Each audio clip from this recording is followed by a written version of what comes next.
사실 그 옛 어른들이 이제 그런 얘기들 많이 하셨었거든요. 이게 뭐 다른 건 몰라도 절기는 속일 수 없다.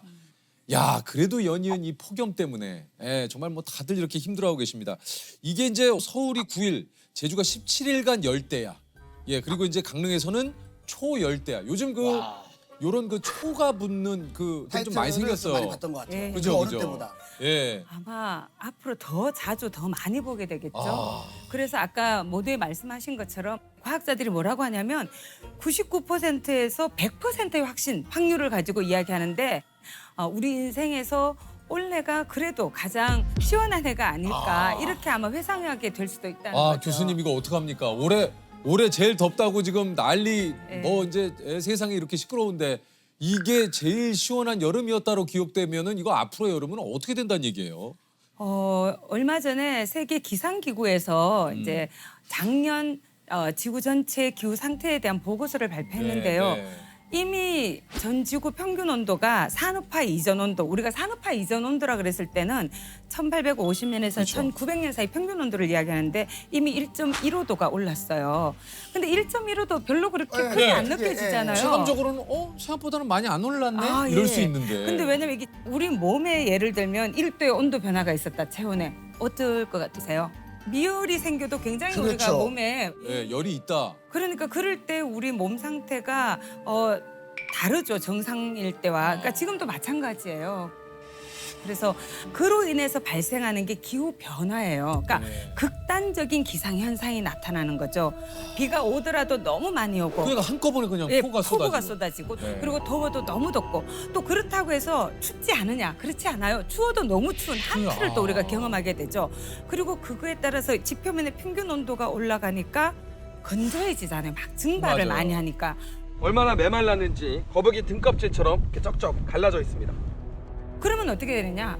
불이 발생을 해도 더 빠르게 번지는 거죠. 확산 면적도 넓어지고. 지금 얘기를 들어보니까 캐나다에서 5월에 그 생긴 그 불이 아직도 지금 다 진압이 안 네. 됐다고.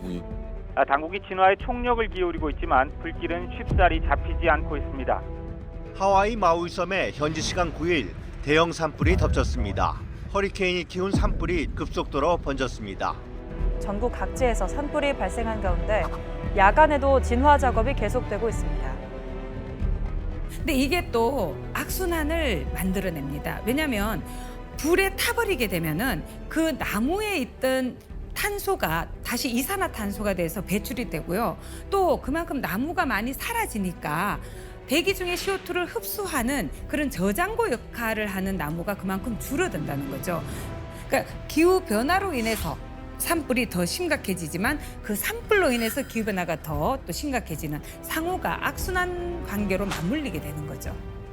교수님께서 지금 얘기를 해주셨지만 사실 지구 온난화에 대한 얘기는 제가 뭐 초등학교 때부터 들었던 얘기예요. 맞아요. 예. 요새는 사실 지구 온난화라는 표현이 부족하다고 이야기해요. 최근에는 어떻게 예. 표현하냐? 영어로는 글로벌 워밍이라 그랬거든요. 지구 예. 온난화. 그러더니 글로벌 히팅이라고 가열화라고 부르더니 요새는 글로벌 보일링이라고 불러요. 보일링, 끓고 있다. 끓고 있다. 열탕이 되고 있다는 거죠. 유엔 사무총장 구테우스라는 분이 뭐라고 네. 말씀하셨냐면 지구 온난화의 시대는 이제 끝났다. 지구 열탕화의 시대로 접어들었다고.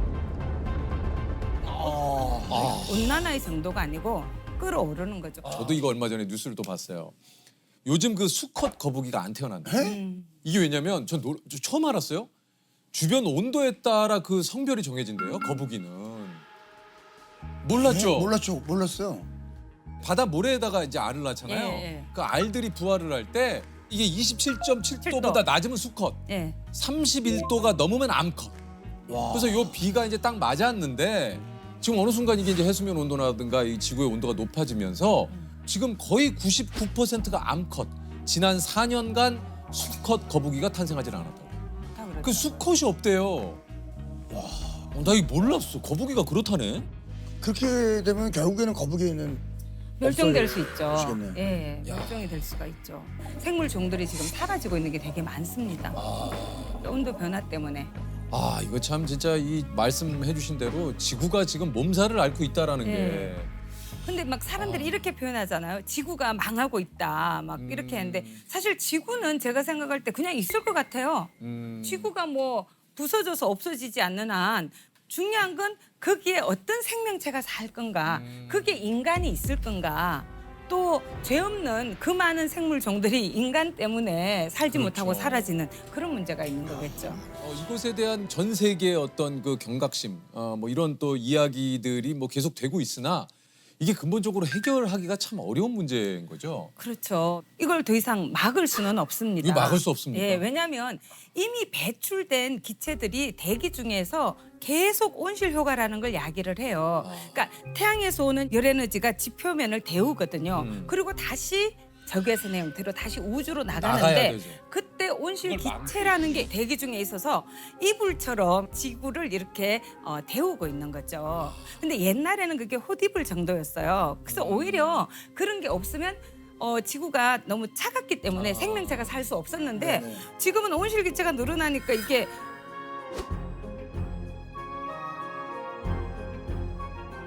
헛이불에서 자립이불이 됐다가 솜이불이 돼가는 거죠. 너무 두꺼워져. 너무 두꺼워지는 거죠. 그렇게 되는데 문제는 뭐냐면 이 온실 기체가 대기 안에 계속 남아 있어요. 머물러 있군요. 네, 머물러 있어요. 이산화탄소 같은 경우는 50년에서 200년을 머물러 있고요. 와. 심지어 그 중에 15%는 1000년을 머무른다고 해요. 와. 그러니까 우리가 이미 배출한 게 계속해서 야기하기 때문에 기후 변화는 더 이상 막을 수는 없고요. 근데 우리가 지금이라도 덜 배출하면 더디게 갈 수 있는 거죠. 이거 참 큰일 났네. 이거 어떻게 하나 이거. 우리가 이렇게 얘기만 지금 하고 있을 때가 아닌데 이거 어떻게 저 전기도 다 꺼야 돼 지금 이거 좀 아니요. 이거 다 탄소예요. 우리 너무 교수님 이거 뭐 얘기 듣다 보니까 너무 많아. 이거 좀 카메라 몇 대 감독님 이 앞에 가셔가지고 오늘은 예. 녹화를 이쯤에서 그만하시죠. 오늘은 녹화를 이렇게 극단적으로 나가시면 안 되죠. 돼요. 예. 왜냐하면 그 전기를 뭘로 만드느냐가 중요하거든요. 아. 그러면 화석연료 대신에 되도록이면 이산화탄소 배출이 현저하게 떨어지는 게 재생에너지예요. 그래서 태양광이라든지 풍력이라든지 이런 걸 통해서 전기를 생산하는 일들이 지금 전 세계적으로 굉장히 많이 늘고 있죠. 이것도 제가 봤어요. 조금 이제 저는 뉴스를 보다 보면 신문을 보거나 그런 게 막 요즘 막 눈에 띄는 거예요. 북극 항로가 이제 열린다는 거예요. 왜냐하면 북극이 예전에 이제 얼어 있었기 때문에 쇠빙선이 아니면 힘들었거든요. 네네네. 근데 이게 북극 항로가 열린다는 의미는 그거는 이제 북극이 녹고 있다는 거잖아요. 예, 그렇죠. 그래서 이게 굉장히 그 이율 배반적이죠. 북극이 네. 녹아서 네. 교역이 더 활발해질 수 있고 막 이런다고 얘기하지만 그러니까 운임이 사실- 훨씬 더 싸질 수 예, 있고. 근데 그게 굉장히 슬픈 슬픈 일이거든요. 일이죠. 왜냐하면 지구 전체에 있는 얼음의 97%가 남극과 북극에 있대요. 이 북극과 남극의 얼음이 녹으면 어떻게 될까요? 해수면이 높아지지. 해수면이 상승이 돼. 왜냐하면 우리가 뭐 있던 얼음 녹는데 그게 뭐 해수면하고 무슨 상관이야 생각하는데 그게 아니라 그거는 이미 바닷물 안에 있던 얼음이 녹는 건 해수면 높이에 크게 영향을 안 미쳐요. 근데 그린랜드라든지 남극이라든지 이렇게 육지에 있던 얼음이나 만년설이 녹으면 그게 바다로 들어가잖아요. 진짜 그린란드의 경우에는 이제 1분에 100만 톤씩 녹고 있다.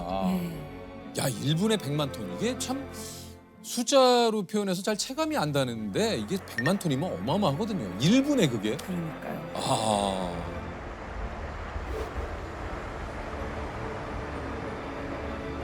그러니까 육지가 잠기잖아요. 예. 특히 제가 아는 과학자분이 계산을 했는데 북극의 얼음이 다 녹으면 7m가 상승할 수 있대요. 와, 7m면 특히 우리나라는 삼면이 바다잖아요.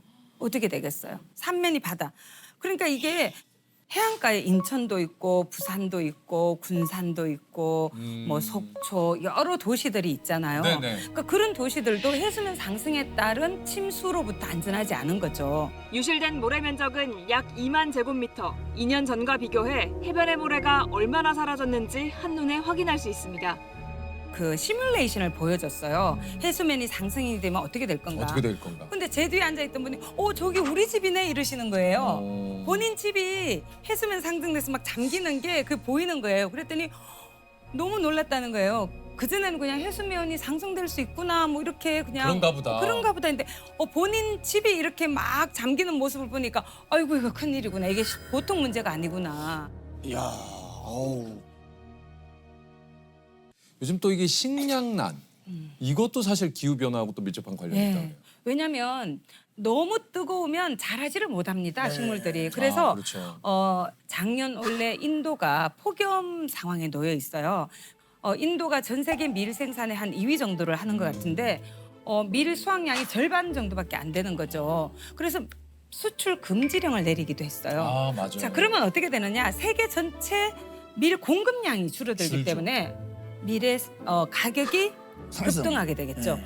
그러면 우리나라는 우리가 먹는 밀가루의 몇 퍼센트를 우리가 수입하는 것 같으세요? 거의 대부분을 수입하는 거 한 80% 넘는 걸로 알고 있는데. 너무 우리나라의 밀 생산을 높게 보셨네요. 네? 우리 밀은 1%밖에 안 됩니다. 예. 그래서 우리는 지금 거의 다 수입하고 있기 때문에 어머나. 밀가루로 만드는 음식이 너무너무 많잖아요. 네. 그러면 그런 모든 그 식가공품 그거 다 가격이 수입이군요. 올라가는 거죠. 근데 예를 들면 우리나라 사람들이 주로 먹는 쌀이 자포니카라는 종이거든요. 품종이. 근데 우리 쌀은 맛이 좋잖아요. 점성이 있고. 근데 왜 이렇게 바람이 불면 날아갈 것 같은 인디카라는 건데요. 그 인디카 종을 대부분 먹고 있어요. 우리가 먹는 이 자포니카를 생산하는 나라가 많이 없습니다. 그런 데서 만약에 이상 기후로 인해서 작황이 나빠지게 되고 이 쌀 품종을 생산을 못하게 되면 우리도 이제 우리가 먹던 쌀을 못 먹게 될 수도 있죠. 네, 인디카 종을 먹어야 되는 거죠. 이게 그 생태계 파괴가 해양에서뿐만이 아니고 뭐 얼마 전에 우리 저 꿀벌 선생님이 나오셔서 얘기를 하셨지만 꿀벌이 또 사라지고 있고 예를 들면 지금 또 모기가 늘어난다고 해요. 네. 이거 좋지 않은 소식이잖아요. 그렇죠. 모기가 또 우리가 관심을 갖는 이유는 병원균의 매개체잖아요. 맞아요. 그래서 뭐 말라리아라든가. 뇌염모기 있잖아요. 말라리아, 말라리아. 그다음 황열병 이런 게 다 모기 때문에 발생하는 거거든요. 근데 이런 질병들이 예전에는 열대 지역이라든지 뭐 아열대 저 밑에 이런 데였는데 말라리아 환자가 우리나라도 생기고 있어요. 네. 그러니까 이런 게 다 영향을 미치는 거죠. 이번에 우리 코로나를 경험했잖아요. 네, 그렇죠. 이것도 뭐 완벽하게 그 일치되진 않았지만 그래도 많은 분들이 뭐 박쥐가 매개 매개 역할을 했다. 근데 박쥐의 서식처가 지금 늘어나고 있어요. 박쥐도 아열대 기후에서 생존하는데 박쥐가 서식할 수 있는 공간이 기후의 변화에 따라서 늘어났거든요.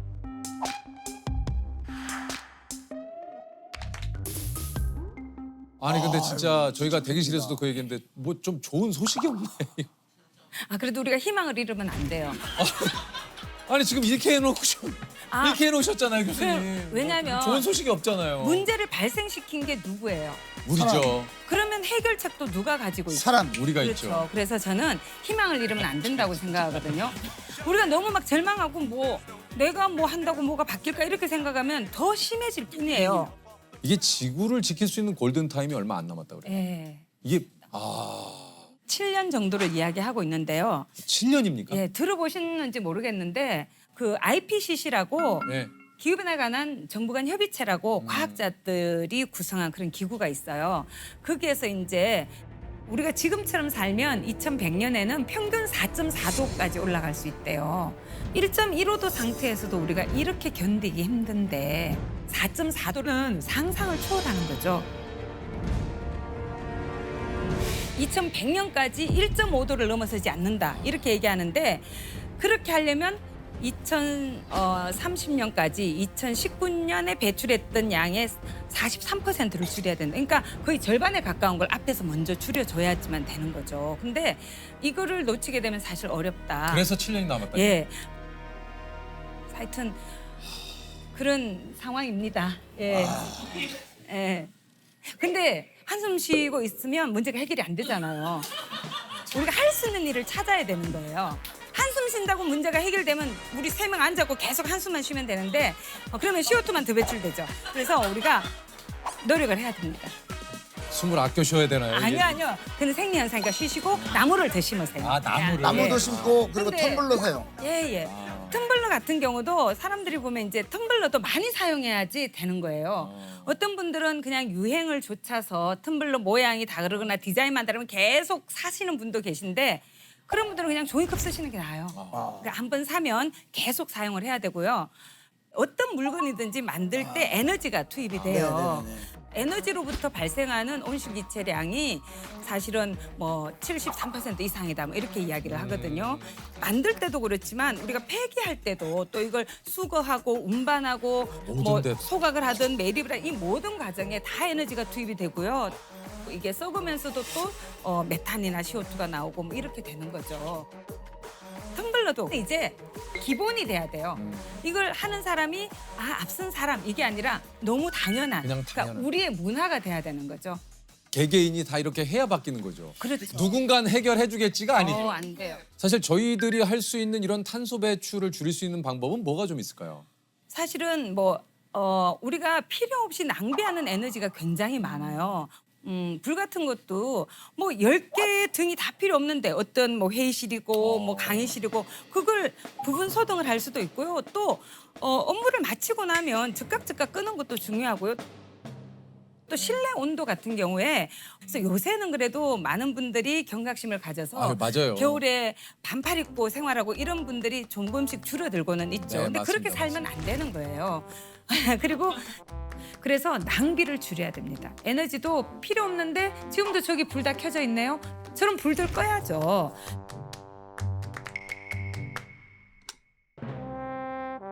또 개인이 할 수 있는 굉장히 중요한 일은 식습관을 바꾸는 거예요. 어떻게 해요?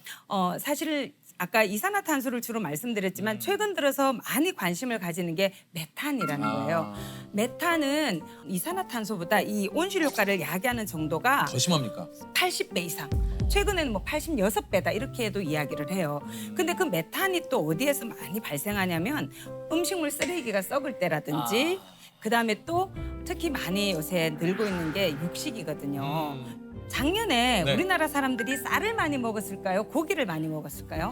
고기를 많이 먹지 요즘 근데 좀 않았습니까? 쌀 소비가 좀 많이 줄었다는 예. 얘기 좀 들긴 들었거든요. 예, 우리가 주식 그러면 예전까지는 쌀이었죠. 근데 이제는 쌀 소비량이 작년에 53kg 1년에.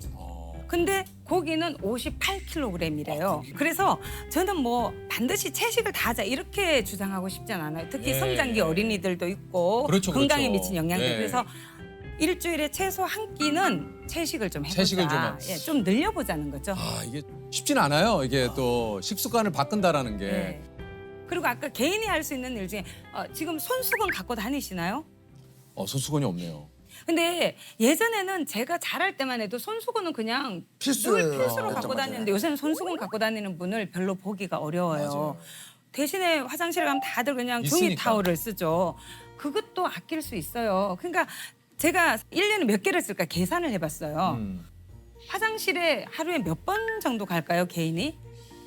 한 5번? 적게 잡아도 5번일 거예요. 5번. 그러면 5장이잖아요. 그러면 일주일에 5일 근무한다 그러면 25장이잖아요. 4주라 그러면 100장이잖아요. 그러면 이게 지금 1년 또는 1200 장. 평생 너무 많죠. 그러니까 이게 작은 게 아니에요. 저는 이걸 오래된 미래라고 부르거든요. 예전에 다 했던 일이에요. 그런데 이제는 더 안 하고 멈추었던 거 다시 회복하자. 이거 어려운 일 아니다. 예. 이게 버려야 되는 것 중에 하나가 나 하나쯤이야. 예. 진짜. 예. 이 나 하나쯤이야. 이거 버려야 되지 않겠어? 하나쯤이야 주의죠. 예. 네. 나 하나쯤이야가 아니라 나도 함께 해야지 이 문제가 풀릴 수 있다. 왜 스스로를 문제를 해결하지 못하는 사람으로 그렇게 바깥으로 밀어냅니까? 나도 문제를 해결할 수 있다. 내가 이 문제를 해결하는 열쇠를 쥐고 있다. 이렇게 생각해야죠. 최후의 기회가 우리에게 주어져 있다고 생각할 수도 있어요. 미래라는 게 어떤 고정된 모습으로 딱 우리를 기다리고 있는 게 아니에요. 오늘 우리가 어떤 선택을 하느냐에 따라서 우리의 미래는 달라질 수 있어요. 그렇기 때문에 오늘 우리가 이런 문제를 정말 심각하게 성찰하고 내가 할 수 있는 일들을 조금이라도 일단 시작하고 그래서 점점 우리의 기후 행동을 넓히고 늘려나간다면 우리가 마주하게 될 미래가 바뀔 수 있는 거죠. 미래는 오늘의 우리가 만든다. 저는 이런 말씀을 드리고 싶습니다.